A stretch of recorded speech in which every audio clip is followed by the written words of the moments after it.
सभी लोगों को यीशु सहाय।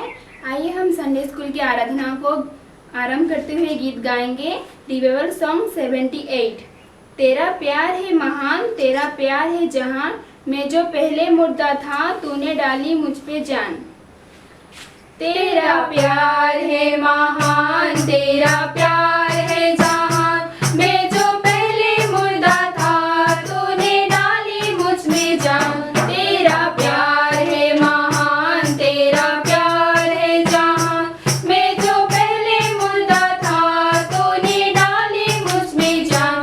क्यों ना बोलूं फिर मैं तेरी जय जयकार, क्यों ना बोलूं फिर मैं तेरी जय जयकार। जय जयकार, जय जयकार, तूने मेरे लिए क्या कुछ ना किया। मेरी सूरत बिगड़ी थी, मेरा दिल था खाली, तूने सींचा था खून से ताकि आए हरियाली। मेरी सूरत बिगड़ी थी, मेरा दिल था खाली, तूने सींचा था खून से ताकि आए हरियाली। क्यों ना बोलूं फिर मैं तेरी जय जयकार, क्यों ना बोलूं फिर मैं तेरी जय जयकार। जय जयकार, जय जयकार, तूने मेरे लिए क्या कुछ ना किया। जय जयकार, जय जयकार, तूने मेरे लिए क्या कुछ ना किया। एक साथ 10 आज्ञा को उच्चारण करें। पहली आज्ञा, परमेश्वर तेरा ईश्वर मैं हूँ, किसी दूसरे को ईश्वर मत मान। दूसरी आज्ञा, किसी प्रकार की मूर्ति पूजा मत कर। तीसरी आज्ञा, परमेश्वर अपने ईश्वर का नाम अकारत मत ले, क्योंकि ईश्वर जो उसका नाम अकारत लेता है निर्दोषी न ठहराएगा। चौथी आज्ञा, विश्राम भर को पवित्र रखने के लिए मत भूल। पांचवी आज्ञा, अपने माता पिता का आदर कर जिससे तेरा भला हो और इस पृथ्वी पर तेरा जीवन अधिक हो। छठवीं आज्ञा, मनुष्य हत्या मत कर। सातवीं आज्ञा, व्यभिचार मत कर। आठवीं आज्ञा, चोरी मत कर। नवीं आज्ञा, अपने पड़ोसी पर झूठी साक्षी मत दे। 10वीं आज्ञा, अपने पड़ोसी के घर और उसके परिवार का लालच मत कर। आमीन। तो चलिए बच्चों, अब हम सब मिलकर एक्शन सॉन्ग करेंगे और परमेश्वर को महिमा देंगे। और एक्शन सॉन्ग का बोल है कौवा काव काव। Are you ready? Oh yes, yes, yes. कौवा काव काव बोला यानी कोई आएगा। कौवा काव काव बोला यीशु राजा आएगा। कौवा काव कौवा काव कौवा काव, कौवा काव काव बोला यानी कोई आएगा। कौवा काव बोला यीशु राजा आएगा। कौवा काव कौवा काव कौवा काव, यीशु राजा आवा थे मान के सिंगरावा, दिल से अपन पाप के भगावा। यीशु राजा आवा थे मान के सिंगरावा, दिल से अपन पाप के भगावा। कौवा काव काव बोला यानी कोई आएगा। कौवा काव बोला यीशु राजा आएगा। कौवा काव कौवा काव कौवा काव, शैतान बहलाता फुसलाता रे, उसके बातों में ना आना रे। शैतान बहलाता फुसलाता रे, उसके बातों में ना आना रे। कौवा काव बोला यानी कोई आएगा। कौवा काव बोला यीशु राजा आएगा। कौवा काव कौवा काव कौवा काव।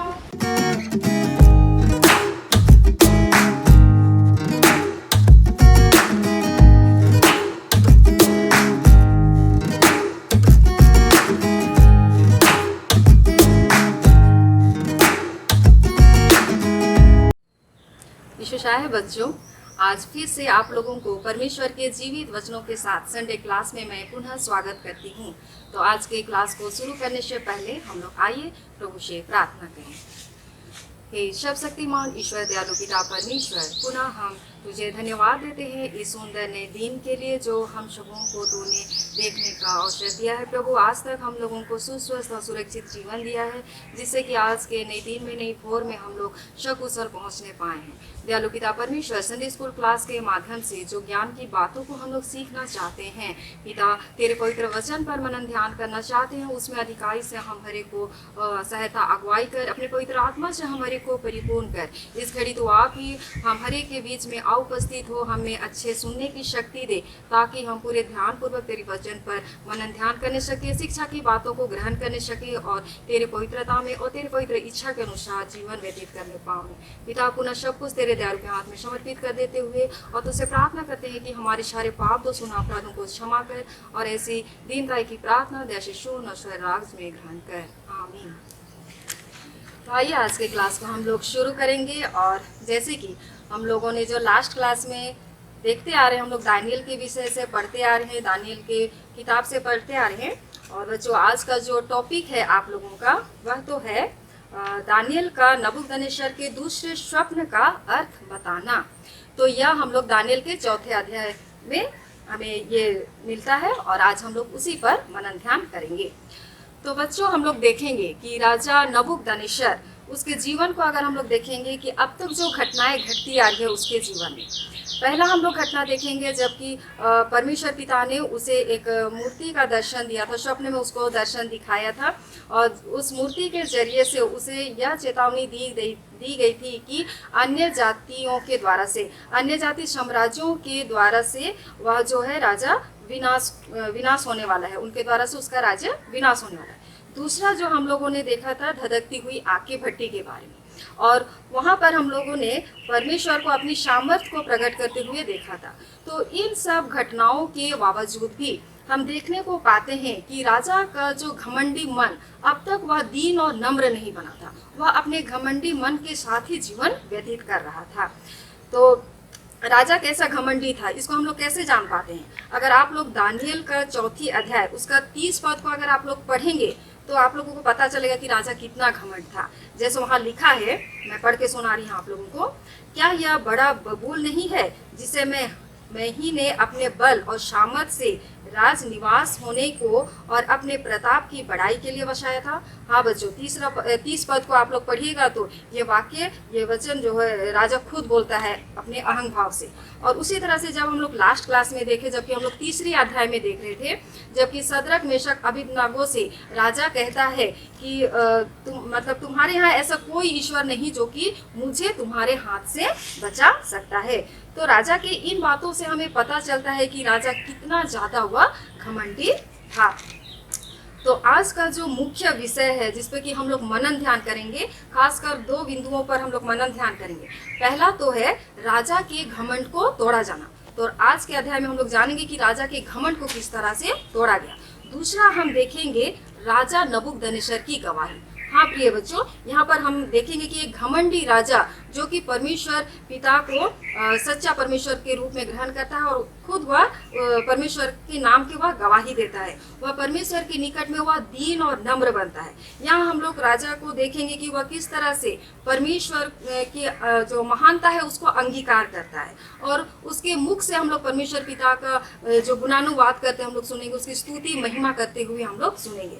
और साथ में हम लोग यह भी देखेंगे कि वह यह अंगीकार करता है कि परमेश्वर ही जो है कि सर्वशक्तिमान ईश्वर है, वह सच्चा परमेश्वर है। और यहाँ तक कि जो परमेश्वर पिता का जो व्यवहार है वह न्यायपूर्वक होता है। मनुष्यों के लिए जो व्यवहार परमेश्वर पिता करता है वह न्यायपूर्वक होता है, अर्थात हम लोग जैसा काम करेंगे परमेश्वर पिता हम लोगों के कर्म के अनुसार ही हमें प्रतिफल देता है। तो इन दोनों बिंदुओं पर आज हम लोग चर्चा करेंगे। तो आज का जो विषय है उस पर जाने से पहले आज मैं आप लोगों को रिक्वेस्ट करूंगी कि प्लीज़ आप अपने सम्मुख में बाइबल रखिए, क्योंकि ये बहुत इंपॉर्टेंट चैप्टर है और इसमें से हम लोगों को बहुत शिक्षा की बातें मिलती है। और जहाँ जहाँ आप लोगों को इम्पोर्टेंट लगे आप अपने बाइबल में भी अंडरलाइन कर सकते हैं। तो आइए देखिए कि आखिर राजा का स्वप्न क्या था। तो आप बाइबल में से भी इसे देख सकते हैं, मैं बुक में से पढ़ रही हूँ। तो देखिए कि आखिर राजा का स्वप्न क्या था, मैं उसको पढ़ रही हूँ। तो राजा जैसे कहता है, मैंने देखा कि पृथ्वी के बीचों बीच एक वृक्ष लगा है, उसकी ऊंचाई बहुत बड़ी है। वह वृक्ष बड़ा होकर दृढ़ हो गया और उसकी ऊंचाई स्वर्ग तक पहुंची और वह सारी पृथ्वी की छोर तक देख पड़ता था। उसके पत्ते सुंदर और उसमें बहुत फल थे, यहाँ तक कि उसमें शवों के लिए भोजन था। उसके नीचे मैदान के सब पशुओं को छाया मिलती थी और उसकी डालियों में आकाश की सब चिड़ियां बसेरा करती थी और सब प्राणी उससे आहार पाते थे।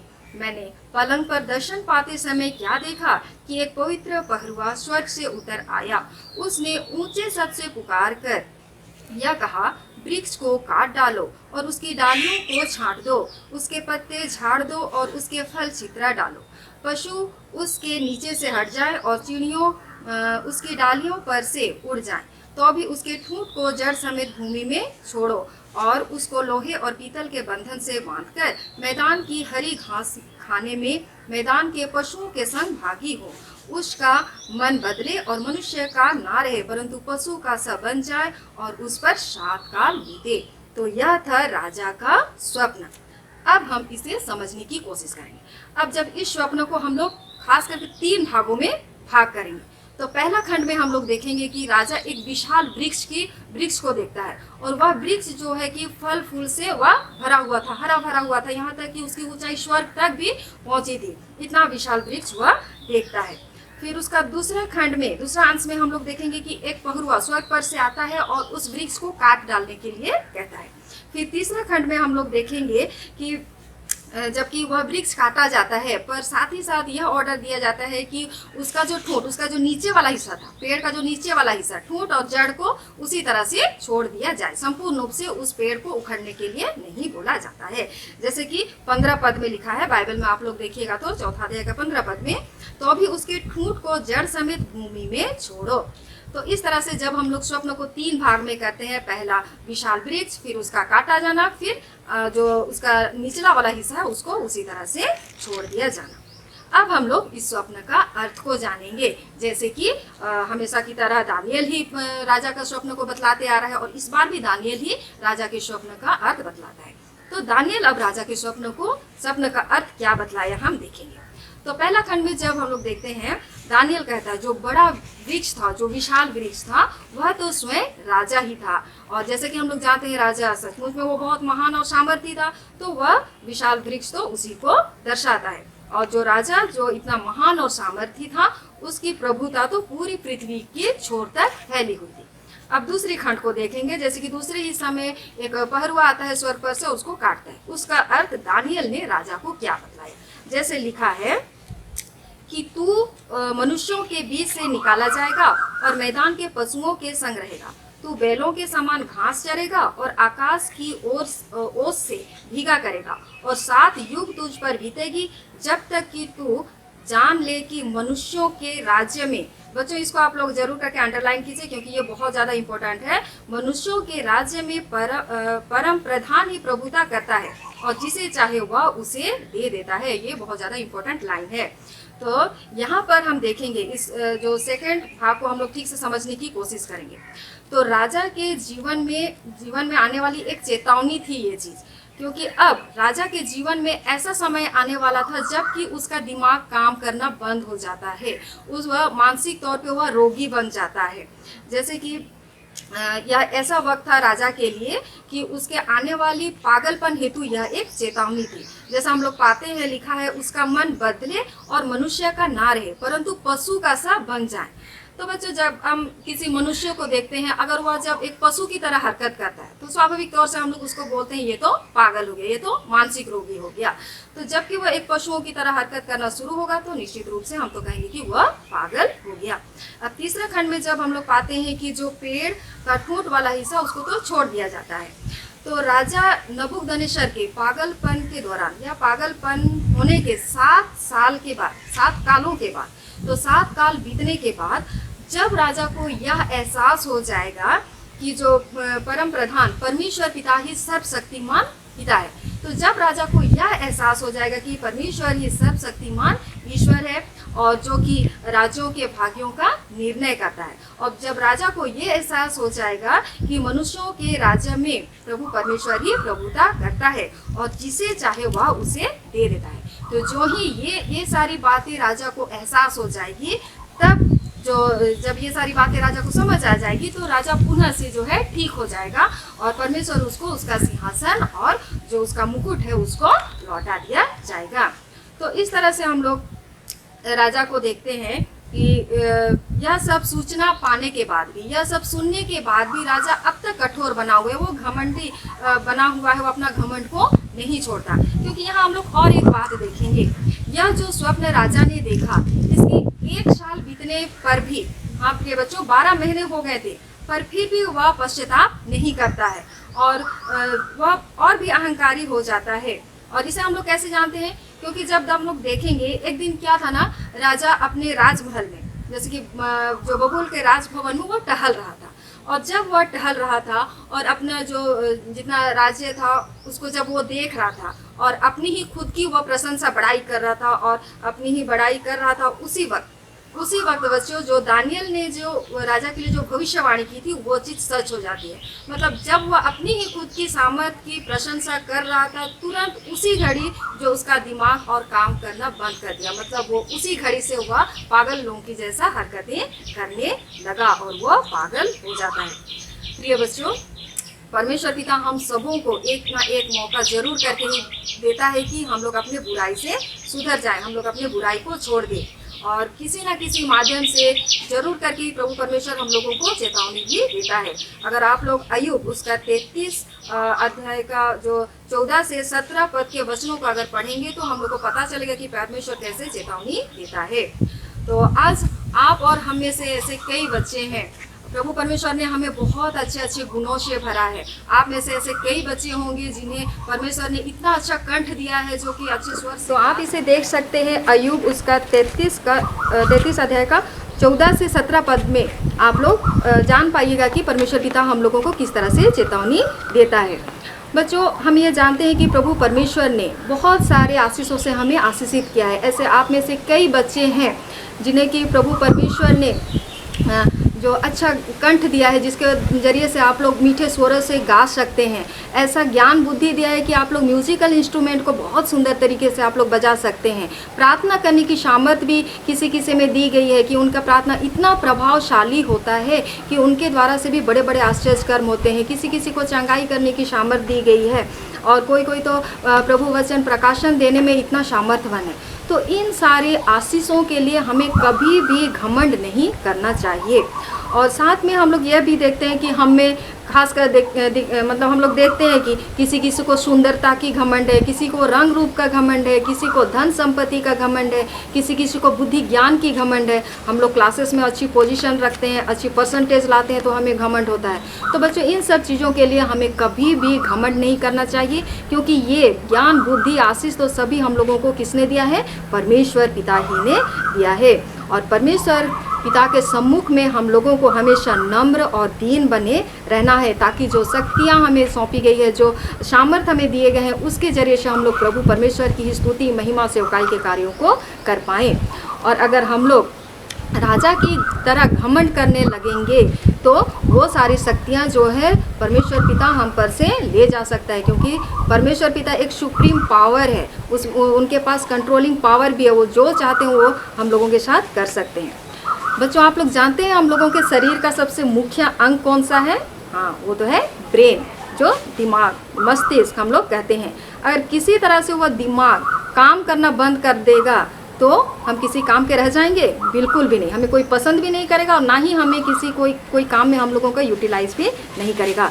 तो इस तरह से परमेश्वर पिता जो हम लोग का सुप्रीम पावर है, और परमेश्वर हमारे घमंड को तोड़ता है ताकि हम उसके सामने दीन और नम्र बने।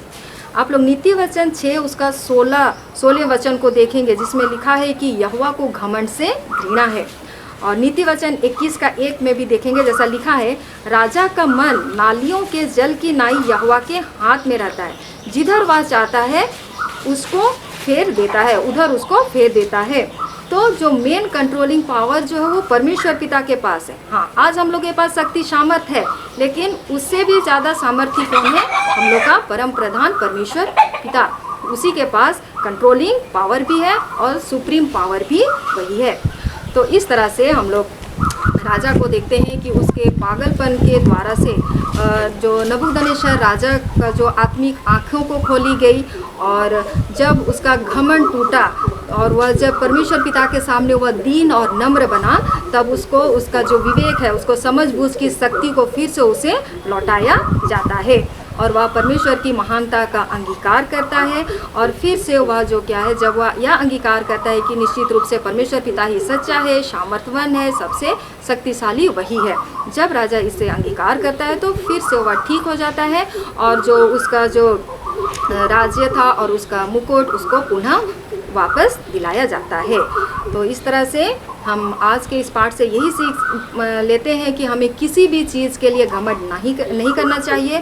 और इस पाठ से जो संबंधित कुछ वचन हैं हम लोग देखेंगे, वह तो हमें मिलता है पहला पत्रस 5 उसका 5 और 6, जिसमें लिखा है कि परमेश्वर के बलवंत हाथ के नीचे हम क्या करें ना, दीनता से रहें।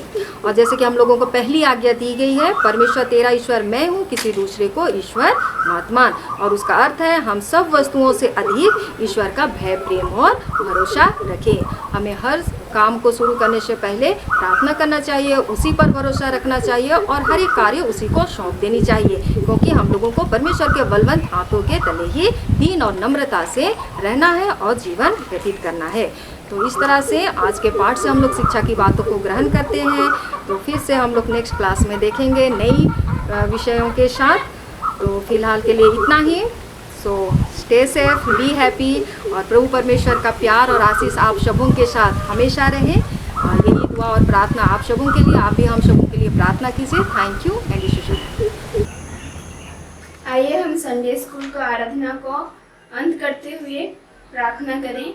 हे पिता परमेश्वर, आपको हम धन्यवाद देते हैं। आज के दिनों में आपने हमेशा हर एक को संभाले रखा और पिता परमेश्वर हर एक दिन नई नई दिनों को पिता परमेश्वर देखने दे रही, इसलिए आपको हम धन्यवाद देते हैं। हाँ पिता, जो पिता इस महामारी के वजह से हम हर एक जो पिता परमेश्वर घर में है, आपकी आराधनालय में आने नहीं सक रहे हैं पिता। हाँ, और आपने पिता परमेश्वर आगुवाई किया है कि ऑनलाइन के द्वारा आप ही की महिमा स्तुति हो। हाँ, इस ऑनलाइन पिता परमेश्वर स्टडी में जितने भी आराधना होते हैं, जितने वचन को बताए जाते हैं, हर एक में आप ही मदद कर, हर एक को बुद्धि दे, सहायता दे और इस कार्यक्रम को आप ही पिता परमेश्वर आशीष दे कि अंत तक चलने पाए। हाँ पिता, और आपको धन्यवाद देते हैं। हर एक को आप ही पिता परमेश्वर आशीष दीजिए, बुद्धि दीजिए और आप ही के वचन में चलने पाए। हाँ, वचन पिता परमेश्वर बाइबल की समझ को हर एक को प्रदान कीजिए कि आप ही की संगति में रहने पाए। और पिता परमेश्वर आप ही की धन्यवाद मांगने से पूर्व अब सब कुछ जानते हैं, छोटी सी प्रार्थना को यीशु मसीह के मधुर नाम से मांगते हैं। सुन और स्वराज में ग्रहण कर। हे हमारे पिता, तू जो स्वर्ग में है, तेरा नाम पवित्र किया जावे, तेरा राज आवे, तेरी शक्ति से स्वर्ग में पृथ्वी पर हो। हमारे प्रतिदिन की रोटी आज हमको दे और हमारे अपराधों को क्षमा कर, जैसे हम भी अपने अपराधों को क्षमा करते हैं, और हमको परीक्षा में मत डाल, परंतु बुराई से छुड़ा, क्योंकि राज और प्रणाम और महिमा सदा तेरी है। आमीन। प्रभु शक्ति अब दे, शक्ति अब दे, शांति अब दे मुझे, तब मैं ज्योति देऊंगा हर जगह हर समय। जब लोग तू ना आवेगा, जब लोग बोल ना होएगा, प्रभु शक्ति अब दे, शांति अब दे, शांति अब दे मुझे, तब मैं ज्योति देऊंगा हर जगह हर समय। जब लोग तू ना आवेगा, जब लोग बोल ना होएगा। और हमारे प्रभु यीशु ख्रिस्त की दया, ईश्वर का प्रेम और पवित्र आत्मा का मेल हम सबके साथ हो। आमीन। यीशु